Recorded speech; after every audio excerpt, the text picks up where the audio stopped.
Happy Saturday, everybody. How's everyone doing out there? Rhino and Sactown here. The Kings are in the nation's capital tonight to take on the Washington Wizards. Think the Kings have a little bit of revenge on their mind tonight? I would. I mean, after that 125-111 loss the Kings suffered at home to this Wizards team, who is only 32-38 for the season. So we'll break it all down for you. We're on a little bit early, weekend version. We can even talk a little March Madness too, talk about your brackets. Go Aztecs. Anyways, this is the Kings pregame show on If You Don't Like That.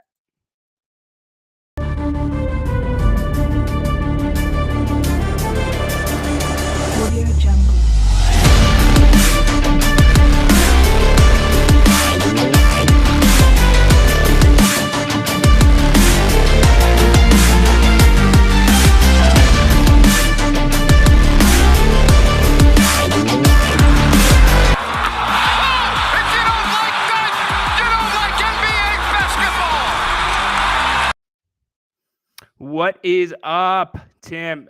Photoshopped. What's Photoshopped? Are you talking about the picture for the show? Definitely not Photoshopped, but let me know so I can clarify for you. Yeah, HP, I don't think that's going to be happening anytime soon. I have no plans for that anyways. Man, you can talk to Grant about it.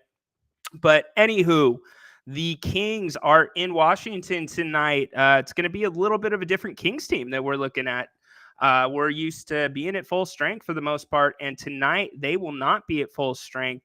Kevin Huerter will be sitting out, as well as Trey Lyles. That one was a little bit of a surprise. Trey Lyles got a little shoulder soreness, so they're going to take precautions on him. As for the Wizards, notably Kristaps Porzingis, he will be out with a non-COVID illness tonight. But don't be mistaken, this Wizards team can fill it up. They can put some points up, as they did in Sacramento. They put up 125 against the Kings the first time around, and that was a bad loss. That was like one of those handfuls of bad losses that the Kings had all year. When you kind of think of, which games did they not really play well in, that is definitely one that comes to mind. Yeah, Lydia, Trey is out. Maybe he hurt his shoulder in the scuffle with Brooke Lopez. Who knows? But he'll get a rest. I mean, in reality, looking at this team, the first thing, Grant mentioned this in the postgame show.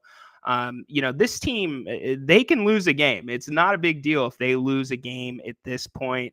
But you just want to be healthy. That's the thing. And even with the guys out tonight, this is a team that they should not beat, especially now that they've gotten a little bit of rest since the last game. All right, we're already getting questions. HP, who needs to step up tonight with Trey and Kevin out? Good question, man. Obviously, that's something we were going to address. Well, the bench, number one. I have not heard who the Kings. I came on a little bit early tonight, so I've not heard who the Kings are going to start in Kevin Huerter's place. If I have to guess, it's going to be Brown that gets that start. That's who Mike Brown has gone to, usually in that role. They want Malik to be coming off the bench. I kind of want to see Kessler in that role, especially because this is a game the Kings should win. Looking at the Wizards, again, they're pretty strong on the perimeter. I said they could fill it up pretty well, and they've got Kyle Kuzma, who's lengthy and can shoot the three ball. We remember him for his days in LA. Also, Bradley Beal. You can't forget about Bradley Beal. Incredible guard. So I think Kessler would be a good fit there to see how he responds to that. And you're not going to get a ton of scoring out of Kessler. But defensively, it'd be nice to see that start off the game. And then you got Davion coming off the bench. In terms of Lyles, it really depends on what the Wizards do. I would expect the Kings to try to go small and keep Alex Len off the bench, or keep him on the bench as much as possible. Holmes is available tonight, so my guess is Holmes will kind of fill that role. It will be a little different because Rashawn's not as great from beyond the arc like Trey is, but Rashawn, he's usually all over the court hustling. And he's really good on the pick and roll. So I'm thinking that will be the way it goes. Well, you are very welcome. It is absolutely my pleasure for doing the show. I'm very lucky to be able to do this on Grant's platform. So if you have not already, please go like it, go follow Grant on YouTube, follow him on Twitter. And come back. He does the halftime and post-game shows. So we will be back all night with coverage, even though it's kind of basketball overload this weekend. But I'm not complaining about that. Not complaining about that whatsoever. Yes, sir. Let's go. Let's go. Saturday night, Kings looking for 43 wins. Think about that. And if you haven't already, go check out Grant's podcast that he put out. It's really cool. He recaps the last time the Kings won or were going to have an over 500 record, which was 2006. And he goes through what was going on in the media back then and the players that the Kings had. So I thought that was really, really cool. A little bit of nostalgia. So go check that out on Grant's. You can go to his website or it's on Apple Podcasts, wherever you can find podcasts. Haircut is flaming, huh? Oh, interesting. I didn't do anything different to the hair, but I did get a new, what do they call them? Like a balm or whatever. It's supposed to be like a matte look. So yeah, I appreciate that. As for the second part, pregame shows, thinking that we're going to be focusing on what they're saying. Thank you. Thank you very much. Really appreciate that. And this is as much about you guys as this is about me. You guys all have great content. And it's really a conversation. I want to bring you in as much as possible for sure. Thank you for the love. Really appreciate it. Checking in from Capital One. Really, you're at Capital One. That's awesome. Okay. You live in DC, I'm guessing. Kings fan in DC. Replant. I love that, JoJo. Is the building fairly empty? What's kind of the atmosphere? You the only Kings fan there? I'd love to get that feedback and let me know what you see in terms of the guys warming up. I want to know, who's out there and what they are doing. Dude, that would be fire. I agree. That would be really, really cool. Considering it's been 16 years. Yeah, that would be awesome. I would love to see them do some type of mini-series documentary. If you don't know Kings.com and Kings YouTube page, they do, they follow the team. It's kind of like a 20-minute show behind the scenes. And it's always like a couple weeks behind or a week behind, obviously. Kind of like that Hard Knocks style from HBO. But you can kind of get a little inside there. But that one documentary that was never released, Grant's talked about it a few times, something in the city. I would have loved to have seen that one too. So maybe you kind of put the two together, and now you talk about what the Kings have been through since they stayed and what they're going to be now. So really, really excited about that. Let's see. Sad to see Ant-Man go down. I know. I didn't see the injury. I just caught the little notification. There's no timetable on his return. We're talking about Anthony Edwards. If you know what happened, let me know. Oh, really? Trey was out there practicing. Okay.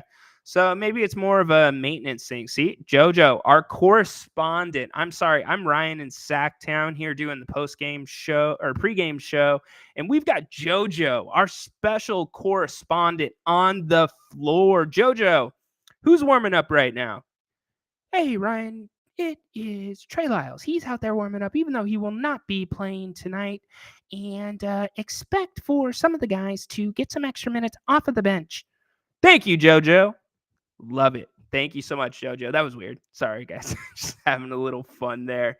All right. Lids. Kuzma and Beal will make most of the Wizards' points.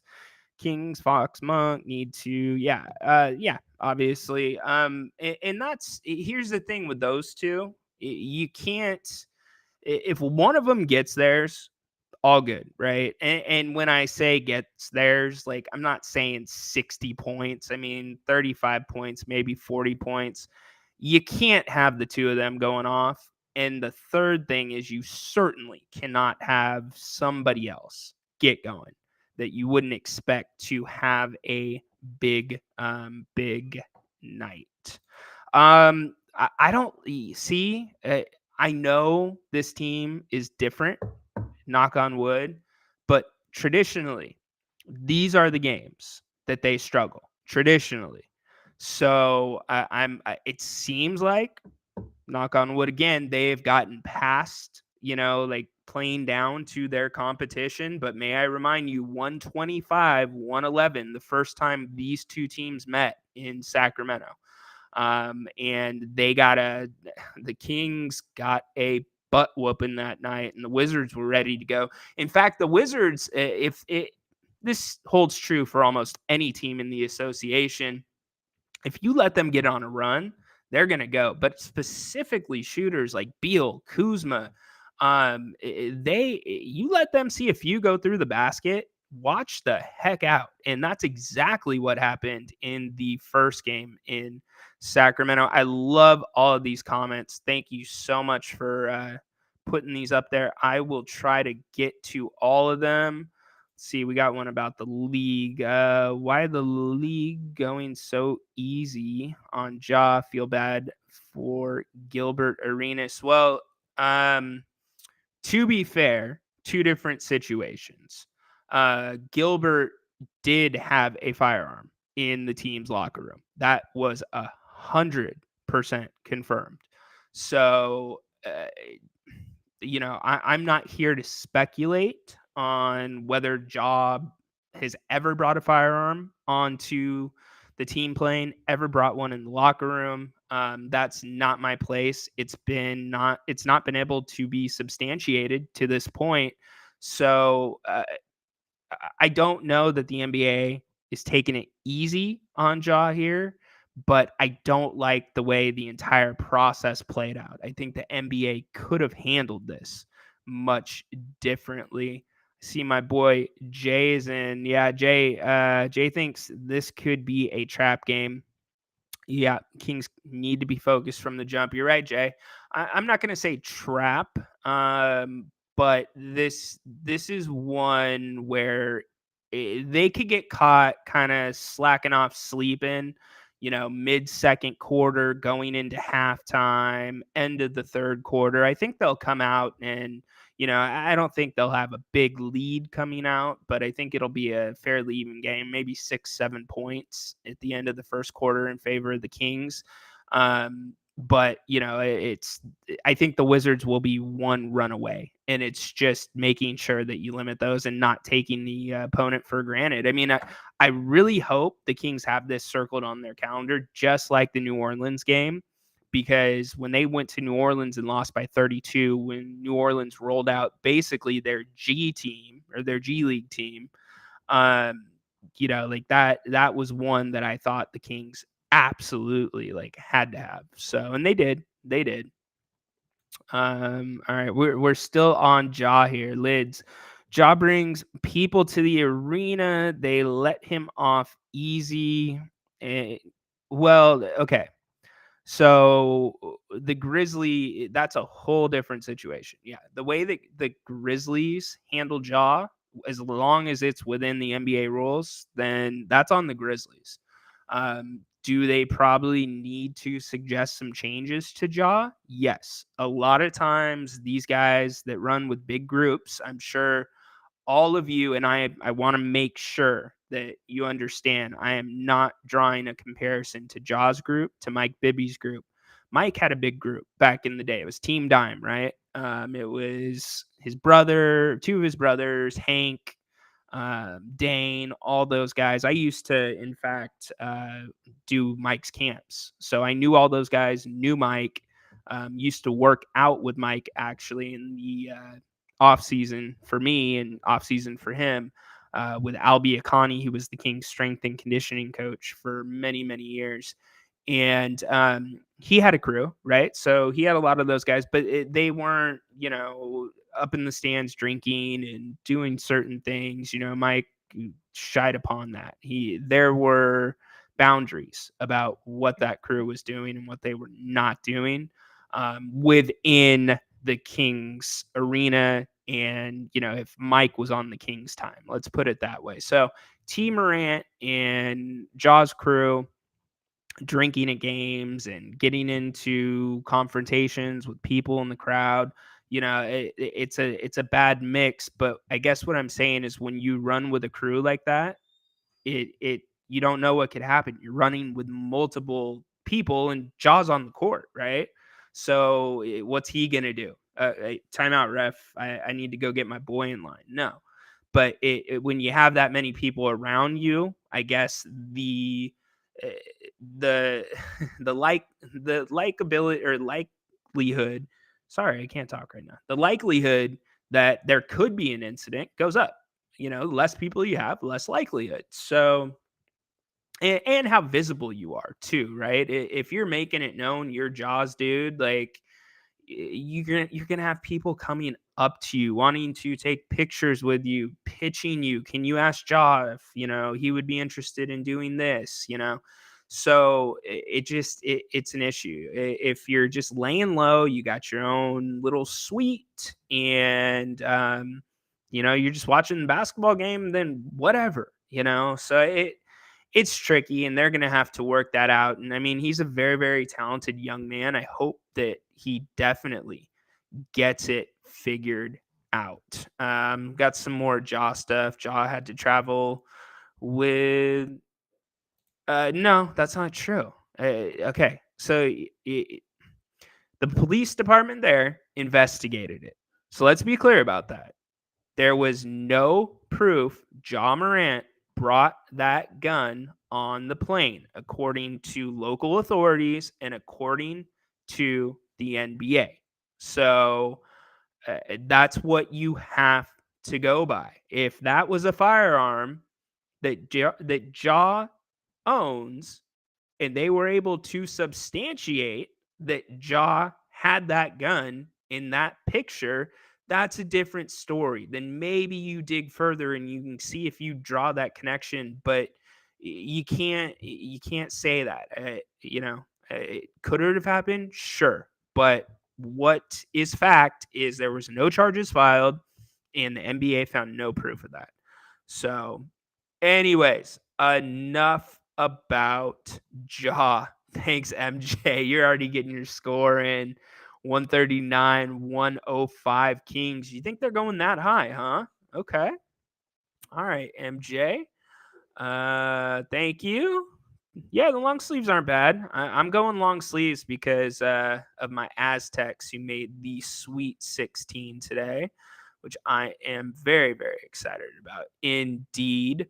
Let's see. Does Bradley Beal care more about money than winning a championship? I don't know. Ask him. I was listening to some of the local guys out there, and I was listening to a Washington guy and a New York Knicks guy that do a similar style show that we do. And the Washington reporter said, by all accounts, Bradley's happy there. Sure. Did he want to get a max deal? Absolutely. Wouldn't you? But he's happy there, and that's what matters. He's not a problem. He's not a guy that got max money and is just complaining and causing a stir, wanting a trade. So you would have to ask him. That's something only Bradley would know. All right, we're starting to get some scores in. Yeah, I know, AJ. I know. It's going to be interesting. I have it in my bracket. I I wasn't going to be a homer and have them winning the national championship, SDSU, but I did put them into the national championship game. So we will see what happens. 02 to 07. 2002 to 2007 is when I was at SDSU. Hey, did you guys hear? So Mark Stein, I'm just gonna throw this out there. Mark Stein was on a podcast with somebody. I don't know if it was Zach Lowe, but the majority of the podcast was about the Kings and how they're the darlings of the NBA and how much people think of them at this point and the turnaround that they've had. So I have not listened to it personally, but I've heard some tidbits from other people that report. And apparently, I believe it was Mark Stein. Don't quote me. I believe it was Mark Stein. He said about 10 months ago, the Kings they had already agreed to make a blockbuster trade for a major star. So think 10 months ago. Think back to that time. But the Kings had agreed. The deal was pretty much done. And apparently the other player's agent ended up getting it shot down because he did not want his player to come to Sacramento. So the only reason I bring it up is, who do you guys think? Who do you think that would have been? And who do you think the Kings would have been giving up? It's fun we can speculate. They don't mention the player's name in the podcast, but I found that very interesting. I've got a couple ideas of who it would be. And I think this team would be drastically different right now had that trade gone through. So maybe that was one of the best things that could have happened. Lyles, is this load management? No, it's not load management. He has a sore shoulder. You got to go by what is reported. A lot of times teams will put behind it maintenance, or they'll straight up say load management. That's not the last report I saw did not say load management or maintenance. It said sore shoulder. So, which makes sense. I mean, him and whatchamacallit, Lopez, they were tugging pretty hard at each other. So it could have happened then, could have happened in the last game against the Nets. Who knows? Who knows? Do you think Dre Green win a championship or even consider the Hall of Fame? Not on the Warriors. Good question. Dre Green would have never. I don't think he would have won a championship as the star piece, as the go-to guy. Dre Green is like one of those like really good side dishes, right? If you go to Bennetts, okay, our favorite place, Bennetts, and you get the filet mignon, and I know it comes with a couple sides, but you say no, I really want to get a good side with this filet and just take it over the top, like maybe like a lobster mac and cheese, then that's what Draymond is to Steph Curry's filet mignon, if that makes sense. In terms of will he be a Hall of Famer, time will tell. In terms of him running his mouth, sure, he's got this new media stuff, very outspoken.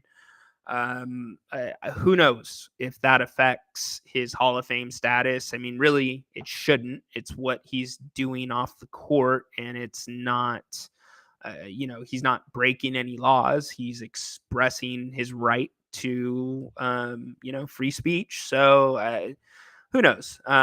Time will tell. Albert, good evening. What's up, man? How you doing tonight? What's everybody doing tonight? Yes, they do on Sundays, MJ. You got to go check it out on Sundays. In fact, MJ, let me remind everybody else what you are talking about. Bennetts. Bennett is an amazing restaurant here in Roseville in Sacramento. Sacramento location is off of Howe and Fair Oaks. They have a third location that will be coming very, very soon. It's going to be located in Rockland at the Blue Oaks Town Center. And to answer MJ's question, Bennett's does have prime rib on Sundays, and it is out of this world. They have over 50 types of wine. They've got a great Sunday brunch. I mean, an awesome Sunday brunch and champagne and mimosas, if that's your thing. And it's just a fun place. You could do anything there. You could go have appetizers. You could go have one of their over 50 glasses of wine. You can have an amazing meal, prime cuts of steak, amazing seafood. They've got burgers, just about anything you can imagine, but always bring your appetites. The portions are awesome. And Brian Bennett, huge supporter of this show and of the Sacramento Kings. So go give Bennett's a try. I promise you will not be disappointed. If you come on this show and say you were disappointed with Bennett's, I will give you your money back because you will not be. So yeah, Bennett's, 3 locations, one in Roseville, one in Sacramento. Well, soon to be a third location in Rockland, coming soon to the Blue Oaks Town Center. How many people have been to Bennett so far? We've been getting a lot of reaction. And all of it's been great feedback. If you go to Bennett's, say that you heard about Bennett's on Grant and Ryan's show, and let them know that we sent you out there. I know Brian will appreciate that very, very much. Let's see. We could be doing a pregame show. We be doing pregame show with Ryan. Hey, everybody. What's up, Paul? How's it going, my man? How is it going? All right. Now we're talking other types of food. There you go. Let's see. Another question. Did you see the MVP ladder of one of the guys on Sirius XM radio? They had Fox at number 5 on the MVP ladder. Interesting. No, I did not. Do you know who it was? Just out of curiosity, I'd like to know. What's up, Donald? How you doing, buddy? Yeah, that Fox at 5, maybe. He's definitely wrapped up. MJ, it's got to be Jokic. He's definitely wrapped up the clutch player of the year. I don't think there's any doubt he'll be getting that Jerry West trophy. But I don't know if he would be 5th.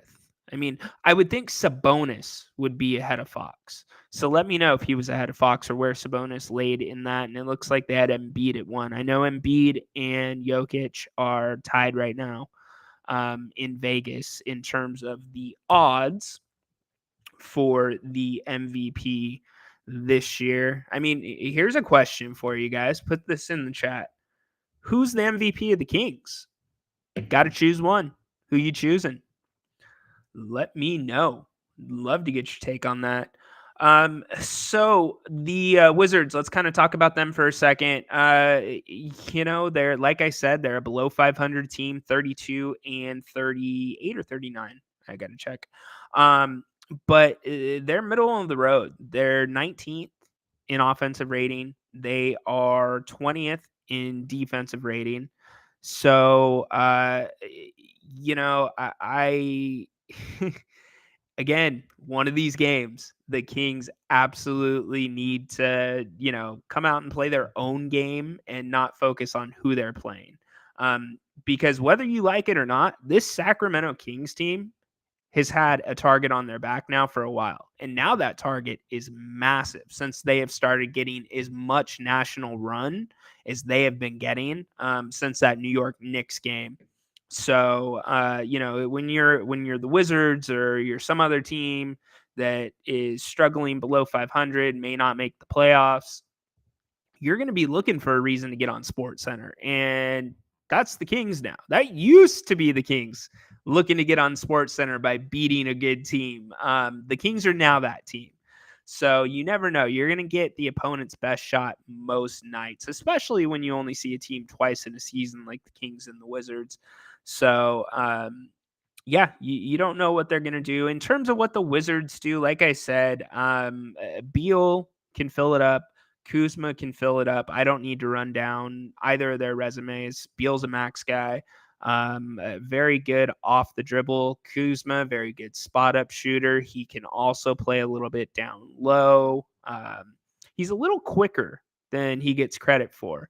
But Bradley Beal penetration, that's going to be a big thing. I always harp on this. The penetration, the straight line drives, it's okay if they drive towards the hoop, but you got to force them baseline because that's where the help's coming. When they get drives that go down the middle into the key, that's where there's a problem. So the Kings really got to be careful with Bradley Beal on that tonight. In the normal stuff, foul trouble. Sabonis has got to make sure that he is not, doing any careless fouls. Usually he doesn't. He's been much better about that lately. Because the problem is, and we've seen this so many times this year, if Sabonis gets in foul trouble, Mike Brown will roll the dice and he will keep him out there. And Sabonis he's forced to play Ole defense at that point where he's just basically got his hands behind his back. And, the opponent doesn't have to do a whole lot for him to score on him down low. And that's a problem. We all know that. All right, we're starting to get some MVP votes in here. All right. If Tim was a MVP Kings voter, he would say Fox. All right.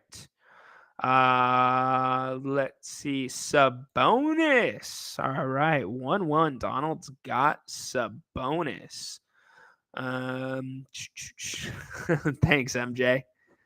Yeah, we appreciate it and we love coming on for you guys. It's a lot of fun, especially when you get the boss fired up. That's always a lot of fun. He just is so passionate about you guys in this fan base, and so it's a pleasure to be able to do this for you guys every night.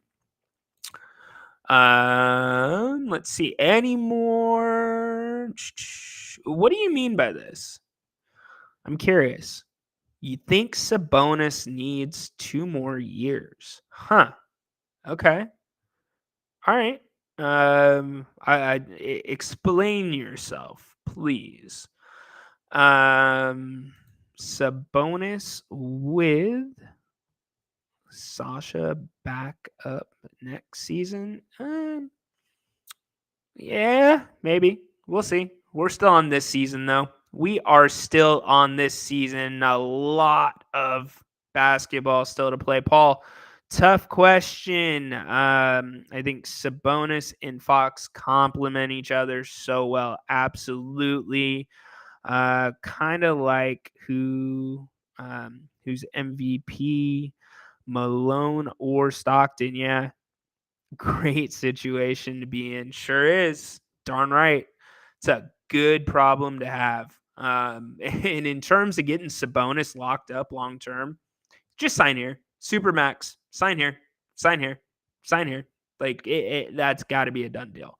And Sabonis seems to love it here in Sacramento. So I don't see any reason that will not get done.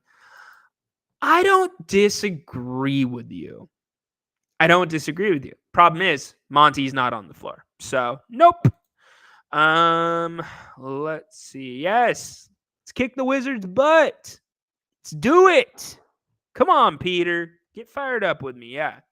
I hope tonight it's not as awkward as it was in Chicago with Lyles out. It was a little bit funky with the rotation, but I still maintain that was because of Drummond.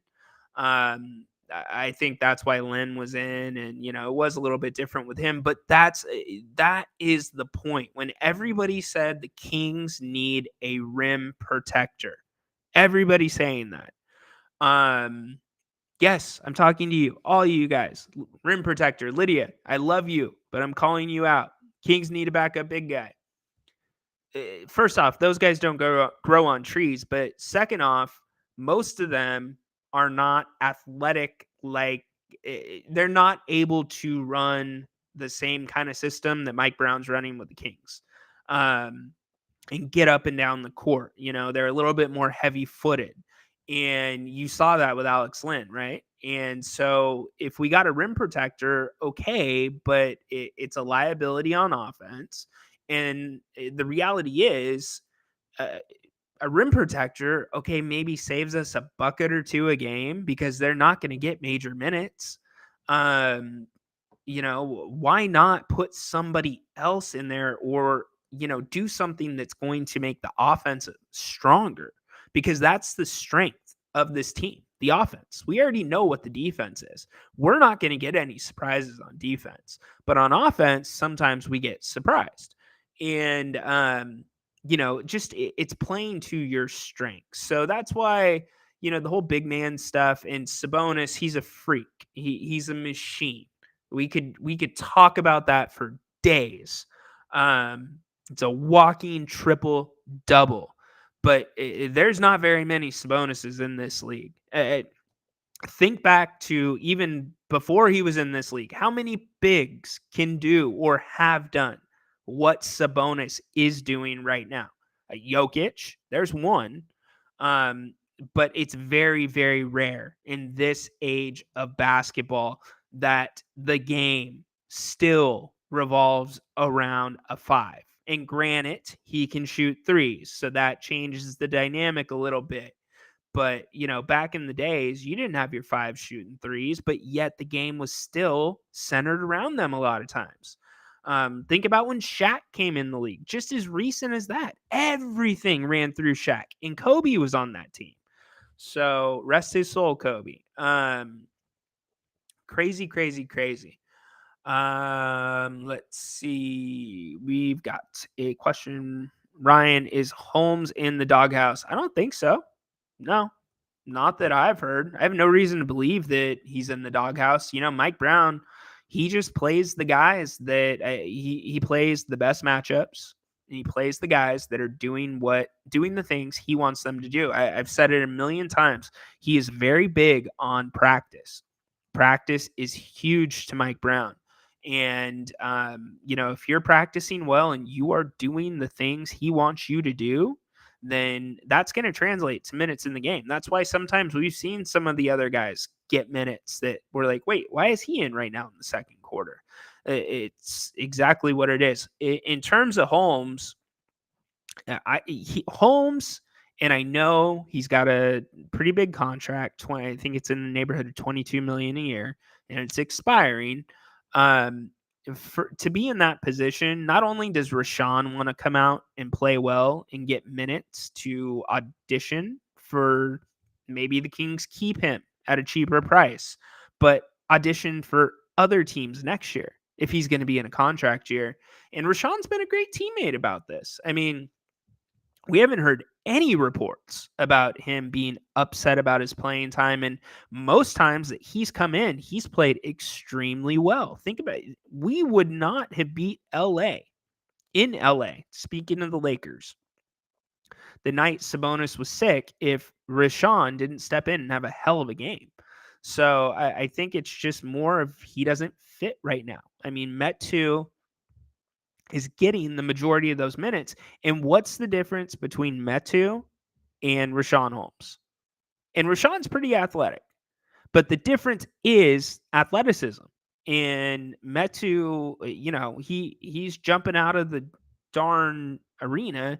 And Holmes, not to say he's not athletic, he's not doing it like Metu's doing it. And that style fits in with what the Kings do when they're playing the type of basketball they want to play and out and running.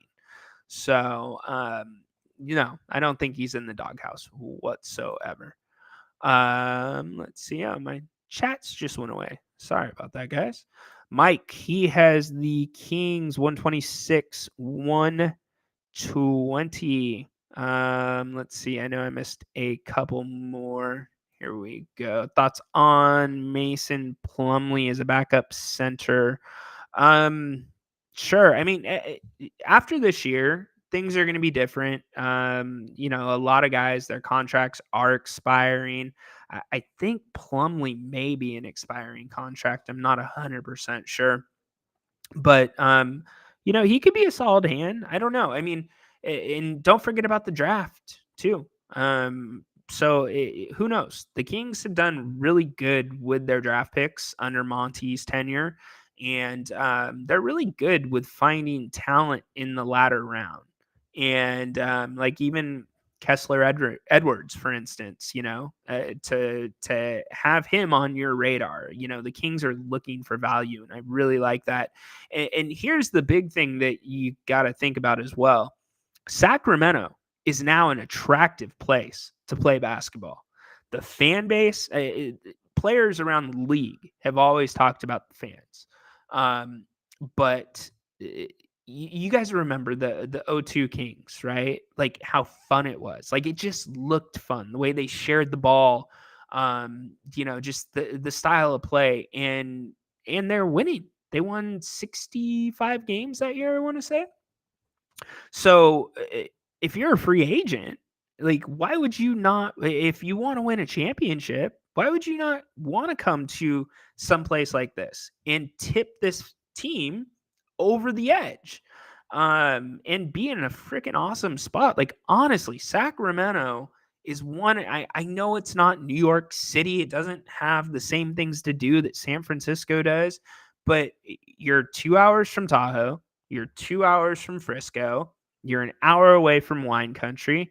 And oh, yeah, you have the most passionate and fun and dedicated and loyal fan base in the National Basketball Association. So I don't rule that out. So this is an attractive place to play now, 100%. Let's see. We got another Kings fan to think. A lot of the Kings fans tired of losing and watching. Well, how do you like us now? Yeah, exactly. That's kind of like that Conor McGregor thing. I'd like to take this opportunity to apologize to absolutely nobody. If you guys have ever seen that one. All right, Kings win 126, 120. I might have already put that one up now that I think about it.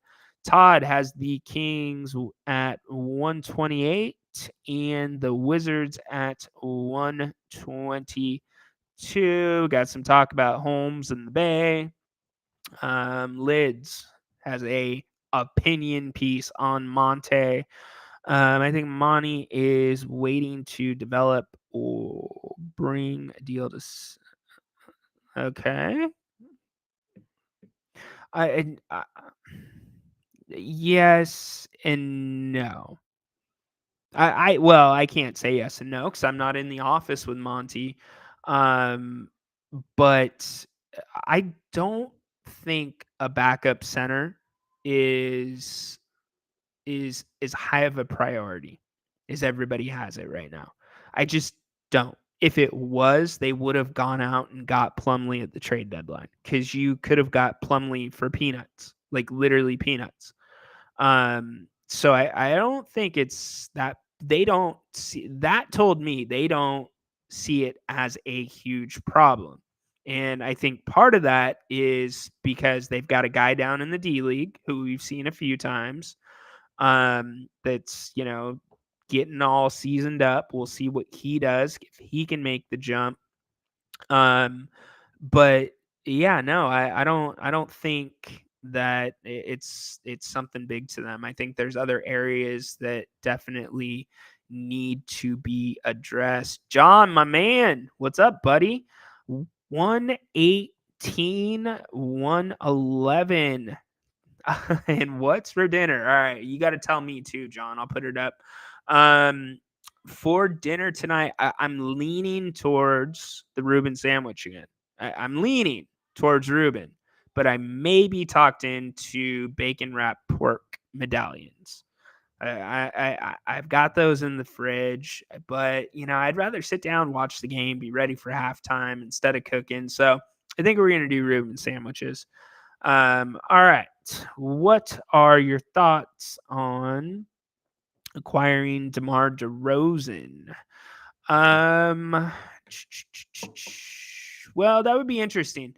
My first thought is how effectively can DeMar fit in to what we do?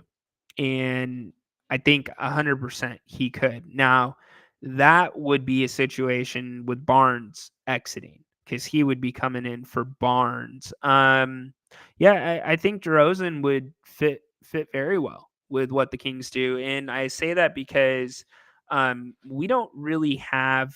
Well, Fox obviously technically it's mid range, but Fox is shooting an insane percentage around the hoop. It's in the 70s for the year.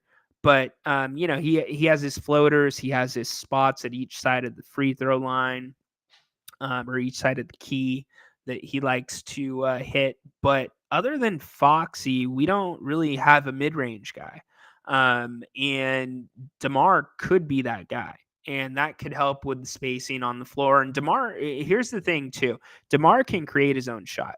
If you look at the Kings roster right now, there's only a handful of guys on this roster that can create their own shot effectively. Fox can do it, Sabonis can do it, and Monk can do it. Outside of those three, you know what? I don't. I'll give Barnes the rub. Barnes can create a shot too, but usually his is more towards the hoop.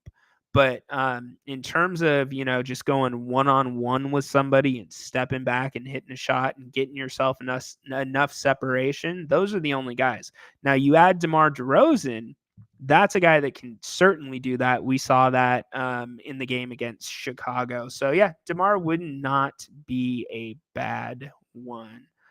Let's see, Ryan. It's pronounced Nico. Oh, my bad. My bad, Nico. My bad. My bad. I always take correction and direction well. The boss tells me I said something wrong or pronounced something wrong, I always make sure I don't do it again. That's why he always messes with me with the Syosset stuff. Because the first time the first time he was on my podcast, the first question. So you're from New York, right? And he's like, what? So that's the insight on that. All right, guys, we're getting closer and closer to tip off. Let's take care of a little bit more housekeeping. Grant will be here for the halftime show. He'll be doing his halftime show and his post-game show. I will be lucky enough to join him for both of those. So make sure you come back and hang with us. We'd love to have you. Another thing, T-shirts. Not exactly that T-shirt, but this T-shirt. Let me put it up right there. This T-shirt is available right now on ifyoudon'tlikethat.com. If you want to make it easy for yourself, you can also go to grantnapier.com. That will kick you to ifyoudon'tlikethat.com. T-shirts are available for you. You can do everything right there on the website. Get them ordered. They are selling like hotcakes. Grant and I have some exciting plans for future shirts, and we're going to get those out as well. But do not miss out on the first run of the first ever Grant Napier If You Don't Like That shirts. Those are the OG ones right there. Oh boy. So go to Grant's website if you don't like that.com or grantnapier.com. All right. Well, we are just about at tip off. Kings again without the services of Kevin Huerter tonight. And by the way, I know we didn't get deep into this. The MRI for Kevin came back clean. Nothing significant to report. So he is just day to day. And Trey Lyles, he is out tonight with a sore shoulder. Other than that, Kings are a full go. Kristaps Porzingis, he will be out for the Wizards, and that's a big deal for them. That is definitely a big deal. Porzingis is a big guy that can shoot the three ball very well, do a little bit of everything. When I say big, very, very, he's long. So the Wizards will certainly miss him. So again, thank you so much for joining the pregame show. It's always a lot of fun. I'm sorry if I didn't get to your message. I will go back and read those and make sure that I try to work it into the halftime and postgame shows, which I will be joining Grant on. Those are his shows. So anyways, join us back at halftime. Join us back for pregame, and go order your shirts. Like I said, the first run of the If You Don't Like That, oh boy, shirts. GrantNapier.com or If You Don't Like That.com. All right, y'all. Thank you so much again. We will see you at halftime. Go Kings, light the beam. So long.